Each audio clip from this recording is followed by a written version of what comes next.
Ladies and gentlemen, Dave Chappelle.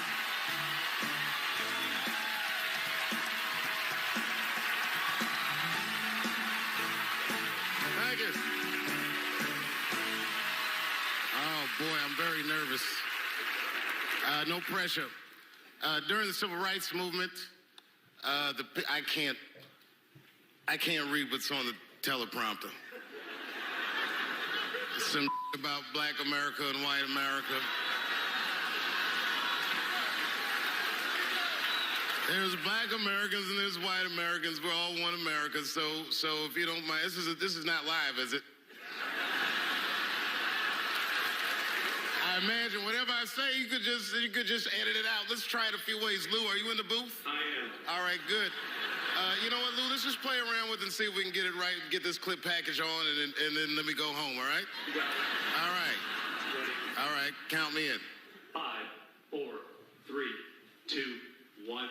Wu-Tang. I'm just with you, Lou. Let's do it again. We're gonna do it again. We'll get it right. Here we go, Dave. 5, 4, 3, 2. You know, when I was a comedian starting out in Washington, D.C., right here in this city, 1988, I'll never forget this. It was a comedy club owner that banned profanity from his comedy club. He said it offended his audience, and this was a cause of major concern for all the comedians in the circuit. And we all called a meeting, and we had the owners come, and it was the club owners, and it was the comedians. It was the classic labor dispute.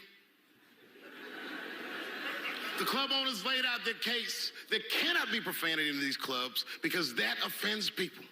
And there's a comedian who's still a good friend of mine to this day. He lives right here in Washington, D.C. He stood up and he said, he's black, I should tell you, because it's important to the story. He says, I use profanity because I live a profane lifestyle. He says, I don't have an insect infestation in my house. I have roaches.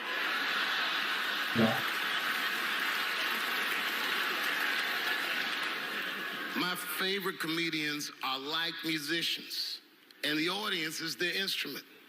And the music they make is your laughter. And that's the laughter that I scored my entire life to.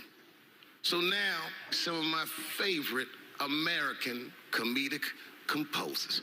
Thank you. When I lose my job, I lose my man. Treat me like a dog. He called me a dog. Yes, he did. One day he called me an old dog. Sometimes I wished I was a dog, but he was a tree. When you stop and think, football's a fair sport for my people. Only sport in the world a Negro can chase a white man and 40,000 people stand up and cheer. See, in my neighborhood, the kids have a kind of a dubious reaction to that whole Santa Claus concept. They just don't believe that a white man will ride a reindeer through Harlem after midnight. In truth, white friend, it's you that all look alike. But look at the black people around you. We all different colors. Black walnut, burnt elk, almond, chocolate mocha, pecan, vanilla, yellow, mellow, light, bright, and damn near white. We come from the first people on the earth. You know, the first people on the earth were black people. We the first people had thought, right? We was the first one to say, where am I? And how do you get to Detroit? I think maybe like 30 years ago, there was a woman that wanted to sing, and a black lady that sang opera that wanted to sing. What was her name? Mary Anderson. And this place was like segregated, and they couldn't sing here. And here we are, like not even 50 years later, a 22-year-old black man on stage getting paid to hold his. God bless America. I gotta go now. Y'all take it easy. Bye-bye.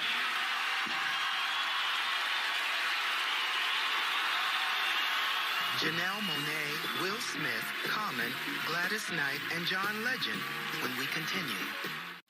You know, guys, that is to show you how far America has come along. Like Eddie Murphy says,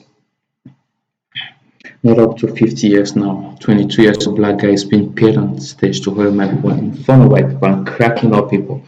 Just to show you how things have gone so far. A lot of people keep saying America is not doing that good on racism and inequality, but look at it, man. America has gone so far and is doing very, very much better. You couldn't see Eddie Murphy doing that. You couldn't see popular celebrities, popular African American celebrity stars, or even immigrants or people of color doing stuff like that. So that's to show you how far things have become, how far things have gone. And also, this other comedian said that you can't see a white man riding it here in Harlem's. You know, it's something that will be strange, but it's something that is common. So, and also, Richard Perot says we are the first black people on earth. You know, there's been a lot of debates around. There has been a lot of debate around that, and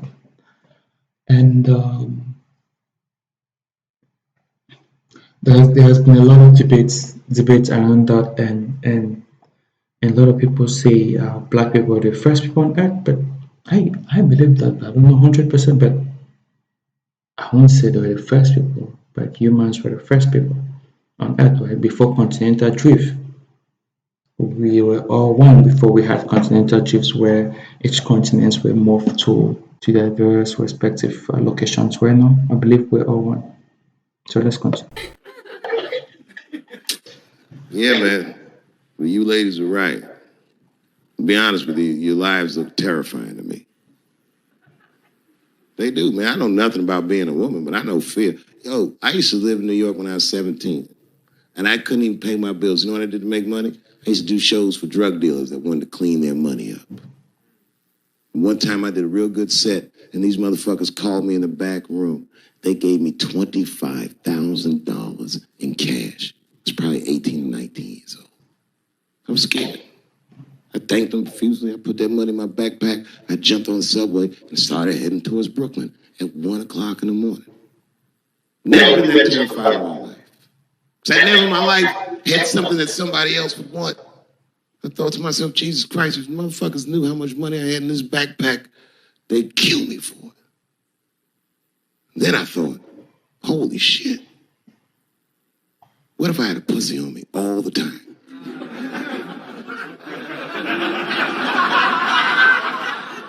That's what women are dealing with. I'm gonna tell you right now. I mean, that is very, very true. What Dave Chappelle is saying, like, really, really, really true. What if you had, if you made body part? And also, it depends on where you are, like, where you are, where you stay. You know, the locations matter so much in the city where you stay.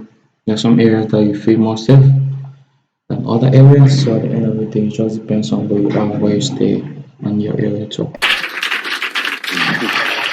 It's real talk. If them same drug dealers gave me a pussy and said, put this in your backpack and take it to Brooklyn, I'd be like, nigga, I can't accept this.